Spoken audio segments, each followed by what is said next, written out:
ગુજરાતીઓની સ્પેશિયલ મેથીના મૂઠિયા અથવા મૂઠડી રસોઈયા પાસેથી શીખેલી રીત ચા અથવા ચટણી સાથે આ મૂઠિયા એકદમ ટેસ્ટી લાગે છે.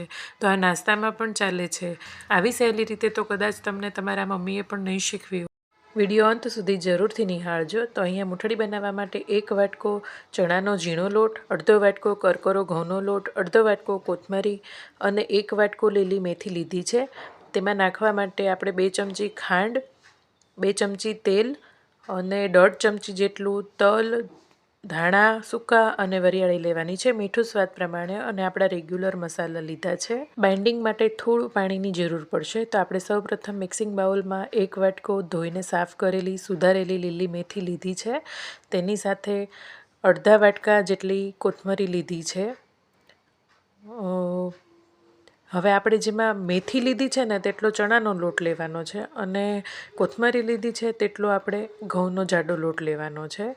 તો અહીંયા મેં 2 ચમચી ખાંડ, સ્વાદ પ્રમાણે મીઠું, હળદર અડધી ચમચી ધાણા જીરું પાવડર, ચપટી હિંગ અને 1 થી 1.5 ચમચી જેટલું લાલ મરચું નાખ્યું છે. થોડું ચટપટું હોય તો વધારે સરસ લાગે. તમારે લાલ મરચાંનો ઉપયોગ ઓછો કરવો હોય તો અહીંયા આદુ મરચાંની પેસ્ટ પણ નાખી શકો છો. અહીંયા મેં 1.5 ચમચી જેટલા તલ, વરિયાળી અને સૂકા ધાણા નાખ્યા છે અને 2 મોટી ચમચી જેટલું તેલ ઉમેર્યું છે. આ બધું આપણે મેથી અને કોથમરીમાં મસાલા ઉમેરી અને સારી રીતે મસળી અને ખાંડને ઓગાળી લેવાની છે. આ પ્રોસેસ કરવી ખૂબ જરૂરી છે, જેનાથી તમારી મૂઠડી એકદમ સરસ બનશે.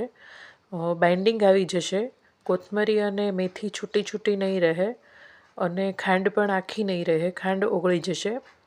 તો થોડું એવું પાણી ઉમેરવાનું. હવે પાણીની જરૂર આપણે નહીં પડે. બસ આ નાખ્યું એટલું જ. પછી આ સરસ રીતે એકદમ મસળીને ખાંડ ઓગળી ગઈ છે. હવે તેમાં આપણે લોટ ઉમેરવાના છે. તો મેથીની જેટલો જ આપણે ચણાનો લોટ લીધો છે 1 વાટકો અને કોથમરી એડ કરી તેટલો ઘઉંનો જાડો લોટ ઉમેર્યો છે. આ એકદમ સરળ માપ છે. આ જ માપથી બનાવો તો તમારી મૂઠડી એકદમ સરસ બનશે. તો આ બધો લોટને આવી રીતે ભેગો કરી મિક્સ કરી લેવાનો અને લોટવાળા હાથ પહેલાં સાફ કરી નાખવાના. પછી થોડું તેલ ઉમેરી અને લુવા કરવા, જેથી તમારા હાથમાં લોટ ચોંટ્યા નહીં કરે. લોટવાળા હાથ સાફ કરી નાખશો તો આમ એકદમ સરસ લોટ થઈ જશે. હવે તેલવાળો હાથ કરી તેમાંથી તમને મનપસંદ આકાર આપી દેવાનો. ચપટો, લંબગોળ અથવા આવી રીતે ગોળ, કોઈ પણ રીતે બનાવો. મૂઠિયા એકદમ સરસ બને છે.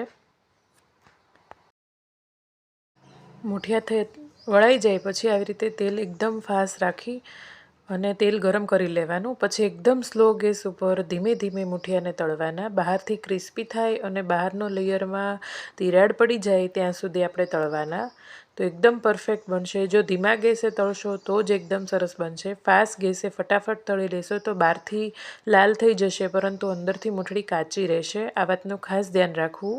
અહીંયા મેં સોડા વગેરેનો કંઈ પણ ઉપયોગ કર્યો નથી. કંઈ પણ નાખવાની જરૂર નથી. જો આ પ્રોસેસ કરો તમે તો એકદમ સરસ રીતે મૂઠડી બનશે અને મૂઠડીનો સ્વાદ સારો હશે તો તમારું શાક આપોઆપ સરસથી બનશે.